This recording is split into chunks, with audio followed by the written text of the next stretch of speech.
Baiklah teman-teman, kita kemarin kebagian teori sibernetik dan kemarin sudah dibagi pembagian mencari materi. Kira-kira siapa yang bakalan menjelaskan pertama nih mengenai teori sibernetik? Oke, bisa aku jelasin dulu ya, Dil ya. Jadi di sini aku mau jelasin tentang pengertian apa itu sibernetik. Jadi teori belajar sibernetik itu kayak proses belajar yang melalui informasi gitu loh.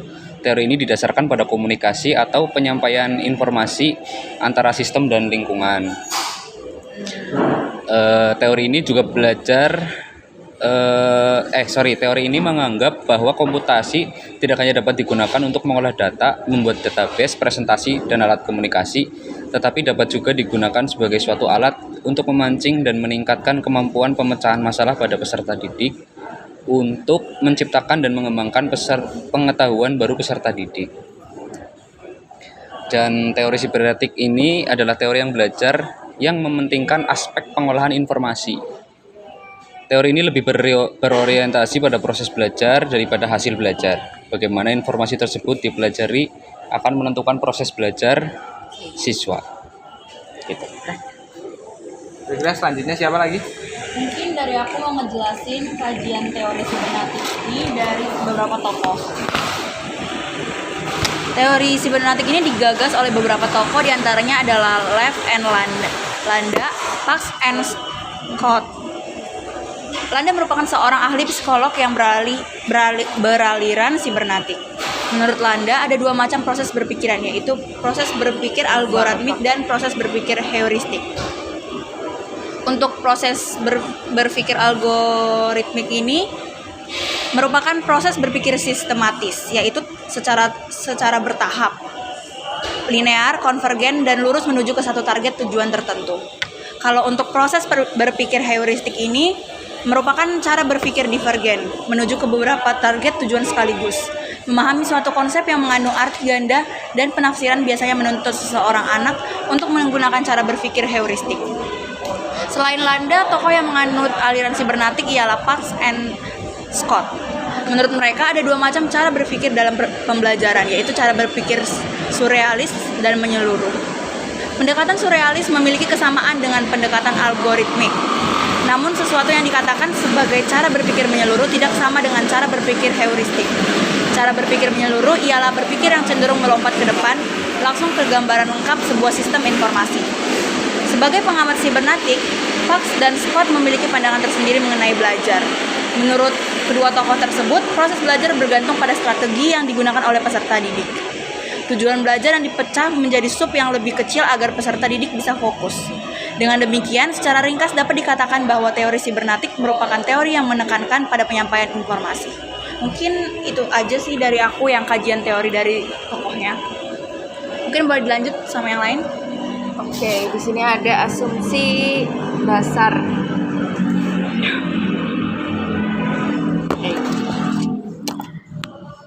Jadi asumsi dasarnya itu di teori ini tuh sistem proses informasi itu dianggap lebih penting daripada proses belajarnya, karena proses itu ditentukan dari informasi yang masuk terlebih dahulu, terus gimana seseorang bisa memproses sebuah informasi tersebut.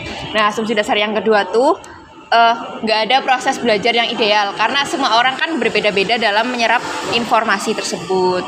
Nah, dasar teorinya itu ada 3. Dalam informasi itu diproses ada 3. Dari input, di informasi masuk ke sistem kita, kemudian proses itu informasi tersebut diolah untuk dimodifikasi, lalu output itu yang kita keluarkan, yang tindakan dari hasil proses tersebut.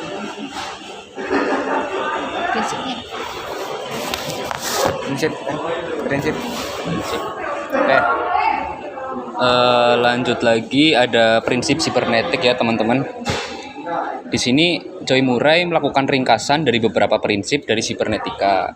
Yang pertama itu kita semua itu pengamat. Kedua, sebagai pengamat kita selalu tertanam dalam sebuah sistem dan tidak dapat mengklaim pandangan dari luar. Yang ketiga, kita melakukan pengamatan melalui lensa sejarah kehidupan, dan pengamatan kita tidak dapat dilakukan oleh yang lain karena kita hanya memiliki satu tubuh atau satu pikiran, dan sejarah hidup yang ada adalah untuk diamati. Kemudian sebagai pengamat, kita memperhatikan bagaimana perbedaan dan membuat pembedaan terhadap sistem atau lingkungan. Pengamat yang berbeda akan membuat perbedaan dalam pembedaan, memperhatikan bedanya perbedaan-perbedaan, merancang berbagai dunia dengan latar belakang gangguan yang menjadi informasi bagi kita. Lanjut lagi, ada informasi tidak berada dalam pengamat atau sistem atau lingkungan, melainkan muncul dalam suatu proses hidup antara pengamat dan sistem atau pengamat. Terus ada lagi, secara konstan melalui komunikasi dan umpan balik kita mengubah gambaran kita tentang dunia dan diubah olehnya, dengan atau tanpa adanya intensi untuk perubahan dan diubah. Lanjut lagi, ada perubahan ini dinamakan dengan pembelajaran. Belajar timbul dari kebutuhan untuk bertahan dalam hal sosial, ekonomi, budaya, atau fisik, dan memungkinkan kita untuk terus hidup. Kemudian belajar dipicu oleh lingkungan yang sesuai dengan sejarah kehidupan kita, akan diantisipasi dan akan berbeda untuk setiap orang. Nah, terakhir ini kita semua adalah pengamat yang mengamati dalam sebuah sistem. Jadi prinsip-prinsip Murray itu kurang lebih kayak gitu, dan prinsip itu merupakan jawaban atas berbagai pertanyaan tentang apa sih yang dimaksud dengan belajar, mengapa kita belajar sesuatu namun tidak belajar hal lain, atau bagaimana pembelajaran itu terjadi. Kemudian kita beralih ke penerapan teori belajar sibernetik. Baik teman-teman, teori belajar sibernetik itu dapat diterapkan pada 2 bidang ya, yaitu pertama, pengembangan perencanaan instruksional. Proses pengajaran atau instruksional sebagai sebuah sistem memiliki 3 elemen utama, yaitu masukan, proses, dan keluaran. Dalam elemen masukan, sistem instruksional terdiri dari pengalaman belajar yang akan diberikan kepada peserta didik, kebutuhan dan perilaku masukan, tujuan pengajaran, pengajar, metode instruksional, materi dan sumber daya materi dan lingkungan pengajaran dan pembelajaran. Selanjutnya, pada tahap proses, tindakan instruksional akan dibawa dengan melibatkan dan membuat penggunaan materi masukan baik manusia dan fisik. Yang terakhir, dalam tahap keluaran, sistem pengajaran atau instruksional akan membawa keluaran proses instruksional ke dalam bentuk tanggapan peserta didik. Yang kedua, pada bidang pendidikan. Prinsip-prinsip sibernetika dapat diterapkan dalam instruksi kelas dalam sebuah kelompok sebagaimana dalam pembelajaran individu. Berbagai prinsip-prinsip sibernetika memberikan dasar untuk memperbaiki diri atau pendidikan diri dan mengendalikan umpan balik yang digunakan untuk mengembangkan materi pembelajaran yang telah diprogram sebelumnya. Prinsip-prinsip sibernetika juga digunakan untuk mengembangkan instruksi perbaikan atau materi pembelajaran individual. Nah, teori sibernetika ini memiliki kelebihan dan kekurangan. Kelebihannya yaitu pertama, dapat diterapkan dalam kelompok sebagaimana instruksi dalam kelas bagi setiap individu. Yang kedua, memungkinkan pengajar untuk memahami beberapa mekanisme dasar yang mengendalikan proses pembelajaran. Yang ketiga, menyediakan dasar bagi pendidikan diri sendiri. Kendali umpan balik digunakan untuk mengembangkan materi instruksional yang telah diprogramkan. Yang keempat, prinsip-prinsip sibernetika digunakan untuk mengembangkan instruksional ulangan. Dan yang terakhir, program pendidikan pengajar dapat dikembangkan dengan cara memperkerjakan mekanisme umpan balik untuk memodifikasi perilaku pengajar. Adapun kekurangan teori belajar sibernetika yaitu teori belajar sibernetik sulit diterapkan atau diaplikasikan dalam suatu proses pembelajaran karena tidak secara langsung membahas mengenai proses belajar. Nah, ada manfaat mempelajari teori belajar sibernetika yaitu mempelajari teori belajar sibernetika dapat memberikan manfaat dalam hal perencanaan instruksional yang akan dilakukan dalam proses pengajaran dan pembelajaran. Selanjutnya, identifikasi kasus.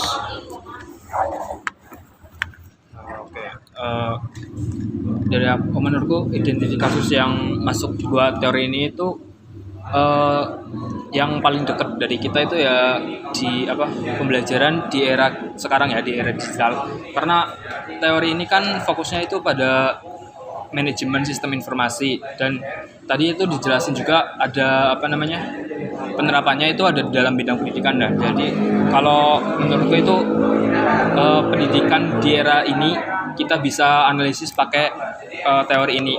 Nah, jadi di era digital ini informasi itu kan ada banyak banget ya, berlalu lalang bebas di internet. Saking banyaknya itu bahkan bisa bikin kita, bahkan yang orang dewasa itu kewalahan karena kita jadi bingung lah, ini informasinya bener apa enggak, terus ini sumbernya dari mana, jelas atau enggak gitu. Nah, hal itu secara nggak sadar sebenarnya itu mempengaruhi pola pikir kita. Kita jadi kayak ketergantungan gitu loh. Kalau misal nih kita ini dapat satu masalah, nemu masalah nih. Ibaratnya kita ini siswa ya, kita nemu masalah, nemu soal. Nah, kita ini nggak tahu jawabannya. Manusia, siswa-siswa di era digital sekarang itu, menurutku itu kebanyakan pada lari langsung ke internet. Mereka itu nggak nyari di buku dulu, nggak nyari di sumber-sumber yang kredibel lah ya. Internet memang kredibel sih beberapa, cuman kan mayoritas itu sumbernya kurang jelas atau mungkin nggak kurang benar atau gimana gitu ya, kurang valid. Jadi menurutku itu satu pola pikir yang membuat kualitas dari orang tersebut itu menurun. Nah, jadi misal gimana ya, penerapan dari teori kajian sibernetik ini kita bisa masukin ke dalam sistem pembelajaran di sekolah-sekolah atau sistem pembelajaran di ranah pribadi lah, bahkan bisa. Jadi kalau yang dari aku pikirin itu kayak gini sistemnya.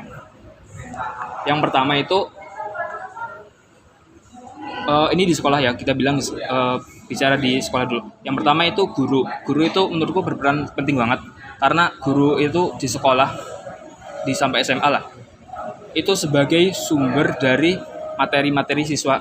Jadi kayak sebenarnya pengetahuan siswa itu sumbernya ya dari guru. Nah, tapi di era sekarang sebenarnya guru itu harusnya bukan berperan jadi sumber pengetahuan lagi, tapi jadi lebih kayak guide atau panduan yang memandu siswa-siswa itu belajarnya itu gimana. Nah, jadi menurutku guru itu harus bisa lebih memanfaatkan sumber-sumber yang ada di luar kayak internet atau bahkan media sosial itu, agar siswanya itu, mereka itu kan di anak-anak sekarang itu lebih banyak berinteraksi di media online ya. Nah, menurutku guru itu bisa mengintegrasikan lah media online itu ke dalam proses pembelajaran. Jadi kayak misal guru mungkin nyari sumber yang jelas, kayak misal di TikTok nih ada mungkin satu profesor atau satu tokoh yang dia itu latar belakangnya jelas dari studi ilmu mana. Misal ambil aja kedokteran boleh deh, kedokteran, kesehatan. Jadi nanti mungkin guru itu bisa ambil sumber materi dari situ, kayak anak-anak nanti kita belajar biologi nih, kita mempelajari soal organ tubuh manusia. Nah, kalian Nonton video. Ya, kalian bisa nonton video dari TikTok. Dari TikTok ini linknya. Coba ditonton dulu, terus nanti kalian rangkum nih ada apa aja kayak gitu. Menurutku pola pembelajaran kayak itu bisa bikin, yang pertama bikin siswanya itu lebih tertarik untuk belajar. Terus yang kedua juga nggak bosan gitu loh, karena pembelajaran di Indonesia khususnya itu sekarang kayak monoton banget. Jadi kita sekalian mengintegrasikan digitalisasi, dan juga kita nggak kehilangan esensi dari belajar itu. Nah, terus untuk teori sendiri, secara teoritis itu ada beberapa langkah yang bisa guru pakai. Kalau aku ini ambil referensi dari satu jurnalnya itu berjudul Implikasi Teori Belajar Sibernetik dalam Proses Pembelajaran dan Penerapan IT di Era Modern, ditulis oleh Muhammad Arifin, Ayu Puspitasari, dan Adriawan Maulatama. Di dalam jurnal ini itu ada langkah-langkah yang bisa dipakai guru supaya merencanakan proses pembelajaran yang yang sesuai, yang berpusat pada sistem manajemen informasi sibernetika. Yang pertama itu menentukan tujuan-tujuan pembelajaran. Terus yang kedua itu menentukan materi pembelajaran. Yang ketiga mengkaji sistem informasi yang terkandung dalam materi pembelajaran. Nah, ini yang ketiga ini menurutku yang penting, karena mengkaji sistem informasi itu artinya kayak kita ini mendalami kayak sumber informasi, terus jalur-jalur informasinya itu di mana aja, kayak apa aja. Terus yang keempat itu menentukan pendekatan belajar yang sesuai dengan sistem informasi. Ini juga penting karena pendekatan kayak yang tadi udah dijelasin sebelumnya, kan nggak semua model pembelajaran itu cocok sama semua orang. Karena itu kita perlu melakukan pendekatan belajar yang sesuai dengan tiap-tiap orang agar sistem informasinya juga bisa disesuaikan sehingga kayak siswanya itu jadi maksimal gitu lah belajarnya. Terus yang kelima itu menyusun materi pelajaran dalam urutan yang sesuai dengan sistem informasinya. Terus yang keenam itu menyajikan materi dan juga membimbing siswa belajar dengan pola yang sudah ditentukan tadi. Nah, dalam kalau sesuai dengan jurnal tadi yang aku baca tadi, kalau kita ngikutin langkah-langkah tadi itu nanti akan ada satu rancangan belajar yang sesuai dengan siswa. Jadi ini tuh siswa oriented ya, kayak orientasinya itu berfokusnya itu di siswa bukan di guru. Jadi guru itu merencanakan tapi bukan berdasarkan apa yang biasanya itu guru lakukan. Kayak dulu itu guru belajarnya kayak gimana terus meneruskan sistem pembelajaran itu ke siswa, bukan, tapi guru itu membuat sebuah rancangan belajar berdasarkan kayak gimana sih pola siswa itu belajar, kayak gimana mereka cara mereka itu dapetin informasi gitu. Langsung simpulnya. Kayak gitu sih. Oke, baik. Jadi bisa kita ambil kesimpulannya ya bahwa teori belajar sibernetik merupakan teori belajar yang relatif baru dibandingkan teori-teori belajar lainnya. Teori ini itu berkembang sejalan dengan perkembangan teknologi dan ilmu informasi. Teori sibernetik belajar adalah pemrosesan informasi. Teori ini lebih mementingkan sistem informasi dari pesan atau materi yang dipelajari. Bagaimana proses belajar akan berlangsung sangat ditentukan oleh sistem informasi dari pesan tersebut. Oleh sebab itu, teori ini berasumsi bahwa tidak ada satu jenis pun cara belajar yang ideal untuk segala situasi, sebab cara belajar sangat ditentukan oleh sistem informasi. Oke, jadi kira-kira seperti itu diskusi kita mengenai teori sibernetika. Baik, kita bisa sudahi ya sekarang. Oke. Terima kasih teman-teman.